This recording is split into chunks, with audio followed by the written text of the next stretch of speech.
Welcome back to another episode of Palisade Radio. This is your host, Colin Cattell. Returning guest to the program, best-selling author of Currency Wars, The Death of Money, and The New Case for Gold, Jim Rickards. Jim, thanks for coming back on the program today. It's good to be with you, Colin. Jim, you bring so much value to your audience and readers in your ability to understand complex issues and really dumb them down into layman terms, and that helps me a lot to understand exactly what's going on. So I want to start with gold and its relationship to the U.S. dollar. And up until a few weeks ago, the dollar was really falling quite precipitously since Trump got into office, yet gold was not performing, at least to be expected maybe by gold bugs. What do you think's going on between the dollar and gold? Well, there's certainly a relationship, Colin. And by the way, when I explain things, I don't. I know the expression "dumb it down" is meant as in a complimentary way, but I don't actually think I dumb it down. What I do is I simplify it. I actually describe things at a pretty high technical level, but I see no reason why you can't use plain English, metaphors, typical English devices to explain things. I'm amazed that a lot of the most complicated concepts in economics are actually not that complicated when you take the time to study them. So I'm a firm believer that everyday citizens, everyday listeners can really operate at the Fed level, the chairman of the Fed level, actually better, because a lot of their models are badly flawed, and I think there are simpler models that people can understand. So I think a lot of this stuff actually is comprehensible. So getting back to the dollar and gold, at the simplest level, it's an inverse relationship. So when people say the price of gold, what do they really mean? Well, they're talking about the dollar price of gold. I actually don't think of gold that way. I think of gold by weight. I say, do you have an ounce? Do you have a kilo? Do you have a ton? A ton is a lot of gold, but the point is, to me, gold is a form of money. It's properly measured by weight. The minute you talk about the dollar price of gold, what you're really talking about is an exchange rate. The gold is a form of money. Dollar is a form of money. The euro is a form of money. And if you say, if you're planning your European vacation in a couple of months and you're saying, well, gee, the euro is about $1.17 today, what's it going to be, 3 months from now? Is it going to be, $1.40? Should I go out and buy my euros today? Or is it going to be $1.05? Maybe I'll wait. You're just talking about an exchange rate between two forms of money. Well, the dollar price of gold is just an exchange rate between dollars and gold. So it should come as no surprise that when the dollar is stronger, the dollar price of gold goes down, and when the dollar is weaker, the dollar price of gold goes up. I don't really think of it as the gold going up or down. If the dollar price of gold is going down, for example, I think it makes just as much sense to say, instead of saying gold's going down, it makes just as much sense to say the dollar's going up. And so they're reciprocal. Now, it's not a perfect relationship. The dollar can go down against other currencies and maybe go up against gold, and because there are other forces in play, there's supply and demand factors and inflation and scarcity and other factors. But in very broad terms, a high dollar price for gold just means a weak dollar, and a low dollar price for gold just means a strong dollar. So if you want to understand where gold is going, assuming you're measuring it in dollars, you have to ask yourself, where's the dollar going? Now, throughout this year, throughout 2016, the dollar had been getting a lot weaker, and it actually gave the U.S. economy a little bit of a boost. We saw the euro go up from $1.05 to $1.20. That's a sign that, stronger euro, weaker dollar. Well, that weaker dollar also translated into a higher dollar price for gold. December 15th, 2016, not long after the Trump election, gold hit an interim low of about $1,128 per ounce, and then by early September, it got up to around $1,340 an ounce, give or take. That was one of the strongest performing assets, again measured in dollars, in 2016. It was outperforming the stock market, believe it or not. Then it took a little bit of a nosedive. Gold's down in just the past couple of weeks, about $75 an ounce down to around, not quite, maybe more like $65 an ounce down to around $12.65. Well, why is that? Well, the answer is that the dollar is getting stronger. So again, the dollar price goes down. Why is the dollar getting stronger? Well, Wall Street formed this belief that the Fed was tightening, that they were going to raise rates in December. They are not. The Fed is not going to raise rates in December, mainly because disinflation is too strong. And so if Wall Street is set up for a stronger dollar and higher rates, and they don't get it, which they're not going to get the rate increase in December, and then the dollar is going to go into reverse and weaken, and then gold's going to rally. So gold's come off a little bit just in the past 3 weeks because of this higher interest rate, strong dollar scenario, but there's every reason, I've discussed this elsewhere, to believe that rates are not going up, the dollar is going to weaken, and I expect gold to rally very strongly into the end of the year. Jim, also kind of on a similar note here, there's been a lot of discussion about the overvalued nature of U.S. equity prices. The Dow seems to be on a never-ending bull market move. Just want to get your opinion on what it might take to finally change direction of U.S. equity prices. Well, I think a shooting war with North Korea, which I expect in the next 6 months, might do it. Nobody wants the war. Nobody's rooting for the war, but it's coming, and that could be more than a wake-up call for the stock market. Now, it's interesting, going back over the last couple months, the market was reacting a little bit to some of these missile tests. You know, Kim Jung-un, the leader of North Korea, would fire, do his first, the Hwasong-14 is their first ICBM. He'd fire an ICBM, or he tested the H-bomb. And, initially the stock market would trade down, not a lot, maybe 1-2%, and then it would rally right back up again once, the 24-hour news cycle moved on. And then it got to the point, it's like, well, we're not even going to pay attention to that. I mean, what's the point of going down if it's just going to go back up again? I'll just hold them and bid them up and not sell. And so we've now normalized missile launches. So Kim Jong-un can fire another ICBM. I expect he will sometime between October 10th and October 20th. There are reasons for that. But when he fires this next missile, as they say, sometime in the days after October 10th, maybe right on October 10th, I don't think the stock market will react at all, because they've said, it's another day, another missile launch. As I say, it's become normalized. Now, that is a misapprehension of what's actually going on with North Korea. We're on a path to war. The tempo, the operational tempo of these missile launches is indicative of what's called breakout mode. Breakout is when you're just going for the weapon. It's like, think of the Tom Brady and the New England Patriots in the red zone going for the touchdown. That's the way Kim Jong-un is approaching his nuclear ICBM arsenal at this stage. He doesn't care. It's all out in the open. He doesn't believe anyone's going to stop him. Actually, the faster he gets it, the safer he is, because once he has it, we won't mess with him. I mean, we're not going to launch a preemptive or preventive war against the nuclear armed power. If we do that, and I expect we will, we'll do it. We have to do it before he finalizes these weapon systems. I mean, right now he has the H-bomb, he has the ICBM. What he does not have is, so far at least, is the ability to miniaturize the H-bombs in such a way that it fits on a warhead on the missile, so you can launch it and, kill millions of Americans in Seattle or Los Angeles or San Diego or Denver. However, he has achieved all these other milestones, fissile material, uranium enrichment, missile development, guidance systems, the H-bomb, which is different than an atomic bomb. He's achieved all these things sooner than the intelligence community estimated, which means it's likely that he'll finish this miniaturization, being able to put the bomb on the missile faster than the intelligence community expects. And what that means is we only have a few months to deal with this. We don't have 2-3 years, which until recently we thought we did. So that's why the war is coming. But my point is that the stock market is oblivious to all this. It's complacent. It's sleepwalking. But when the shooting actually starts, when and before that, we'll have a signal, which is the State Department will order all American civilians to evacuate South Korea. When you see that order, you'll know that the war is just maybe a few days or a week away. Then the stock market will react, but until then, probably not. It just seems impervious to anything. Jim, gold has reacted to North Korea fears surrounding the launches over the recent past, but those moves haven't really held. It's kind of been an upward move for a day or two, and the gold price settles back down. I assume you think that if we do, in fact, go to war, that would put a sustained and much more violent move into the price of gold.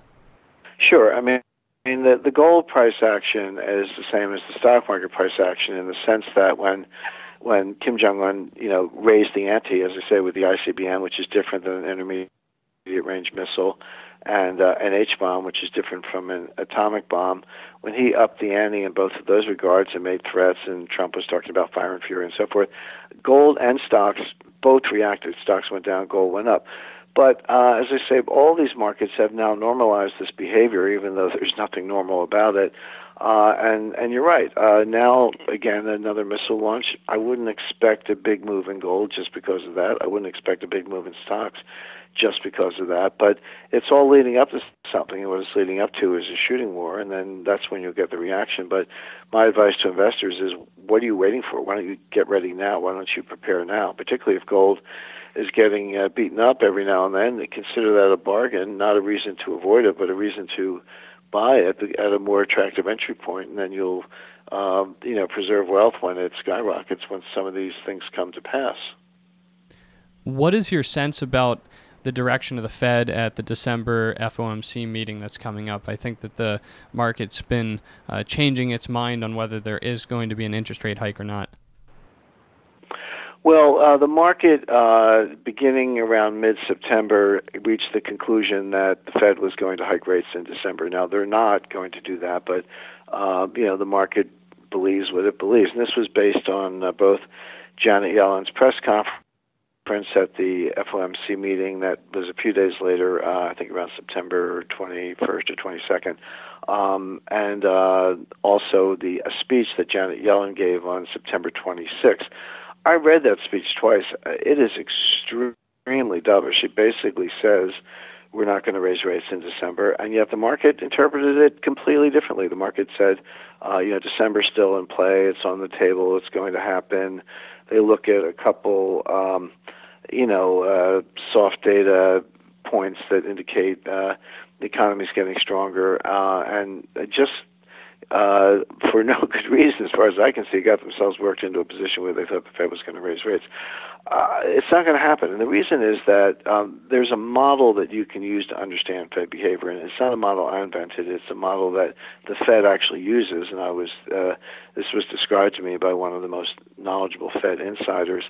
And it's pretty simple, which is that the Fed needs to get interest rates to 3.25% before the next recession, and the reason for that is simple, which is it takes 3 percentage points of rate cuts to get out of a recession. So how do you cut rates 3% if you're only at 1%?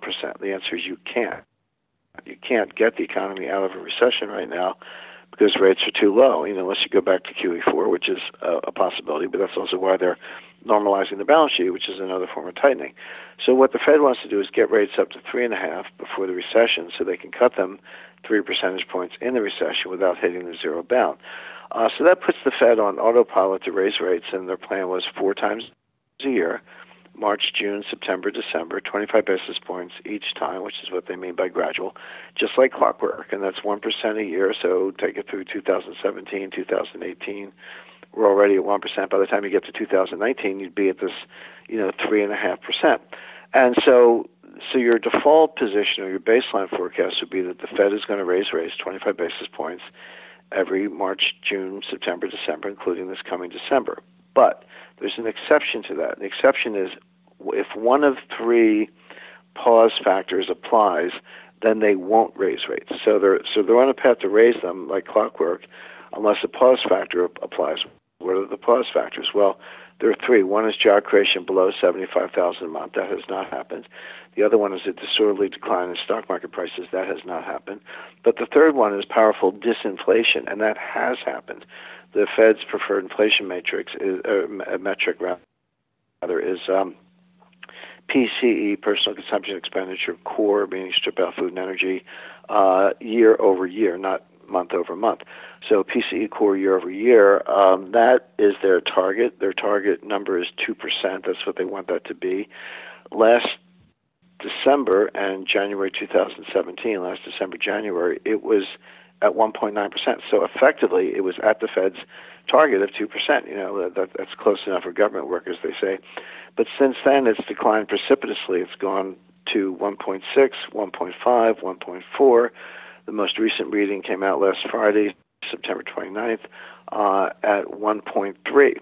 It's moved 0.6%, which is a lot when you're only talking about a 1 or 2 point range in the course of 7 months. That's moving in the wrong direction. It's moving significantly in the wrong direction. No reason to believe that downward momentum won't continue.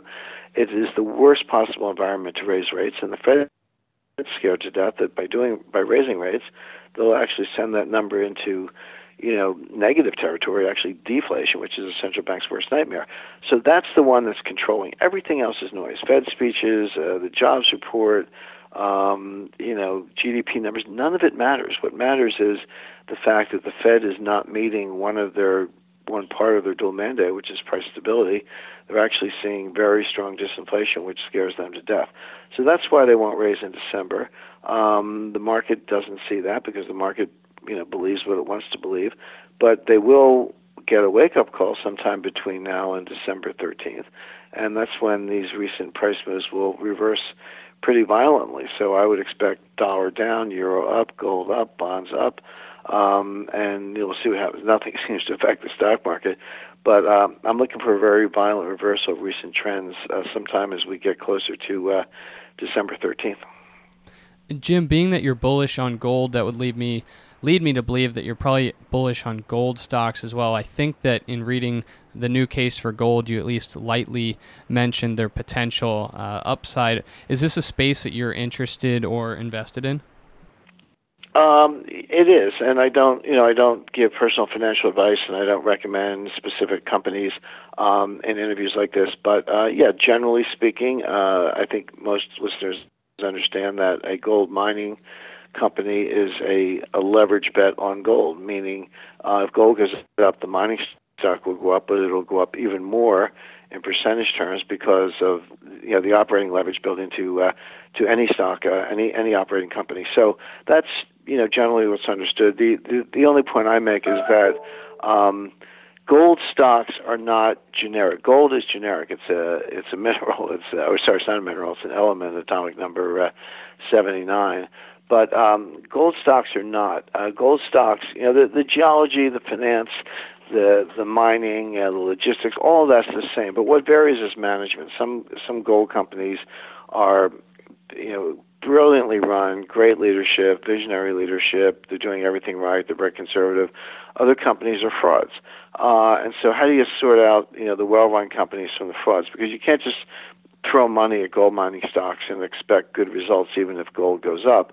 You have to make sure that you have good management. So the only thing I say to investors is do your homework or have a reliable source, whether it's a broker or a newsletter or some way of filtering out the good companies from the bad companies. Don't just throw money at gold mining stocks. But subject to that, if gold goes up somewhat, then gold mining stocks should go up even more.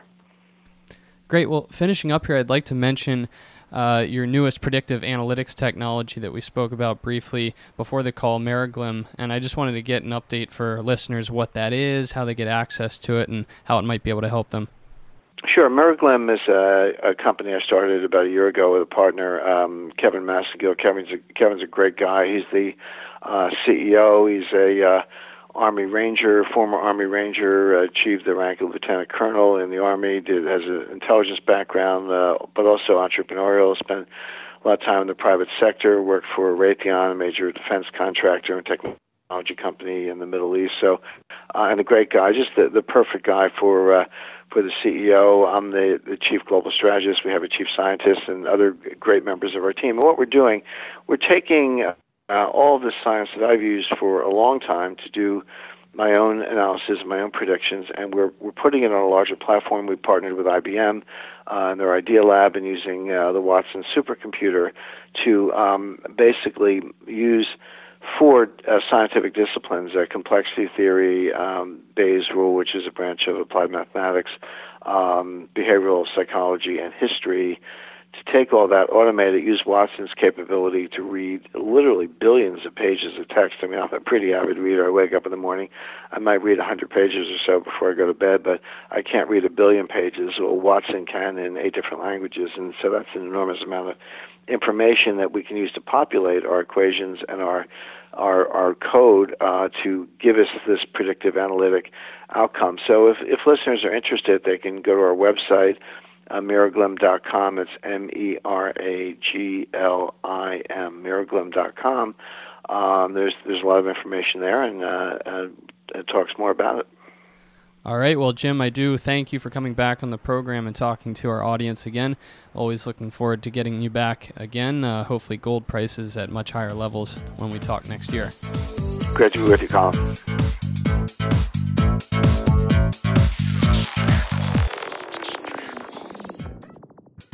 Think you understand the junior mining sector and you think that the participants in the mining sector, junior mining sector, are good people and kind people, hit the bid. How violent that term could be, it actually could be quite violent. It could be a rip-your-face-off uranium rally.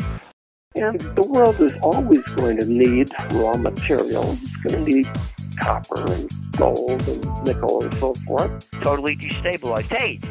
Hey, Troll, did you hear what's going on in Yemen?